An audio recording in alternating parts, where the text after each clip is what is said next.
Atlanta Rigging's responsibility in a project like this is to develop and execute a rigging plan, a rigging strategy to maintain the consistency between the construction schedule and the rigging sequence that has to happen. APR was contacted by VCBO Architects. They were working with the university to come up with a plan to revitalize the Huntsman Center. I was here twice before we did any kind of bid proposal to the university. My first thought was that my salesman was nuts and wanted to turn around and walk out. But I love a challenge, and our company loves a challenge, and it turned out to be a very, very nice project. A process like this starts with a lot of detailed drawings, renderings, and then from that phase we go into a site survey where we come out and literally look at the building, take measurements, making sure everything is up to code. Then we go into the manufacturing side, build all the components. After the manufacturing is complete, we move on to the installation.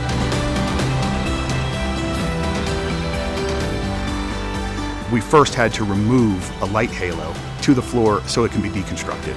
Lighting halo weighed approximately 200,000 pounds. We used a series of chain motors to take it off its permanent rigging points and lower it to the floor to give us a position to where it can be deconstructed.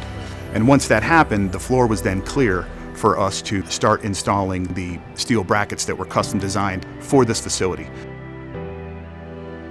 Some of the unique challenges in this particular building is that it's a dome construction, and in that there's a lot of precise mathematical measurements that have to go into practice in order to get the grid level in the way we need it to work in a show environment. The dome itself is a metal roof, but it has all wood structure underneath for the support beams.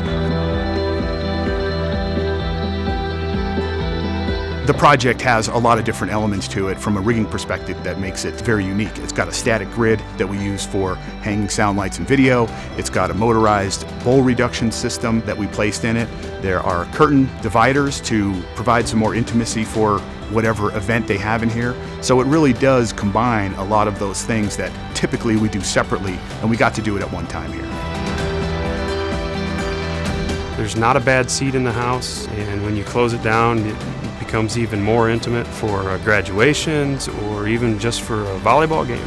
The building's very multifunctional. You can go from a graduation one day, you can go to a basketball game the next, to a volleyball game within hours of manipulating the hardware and dividers and other equipment installed here.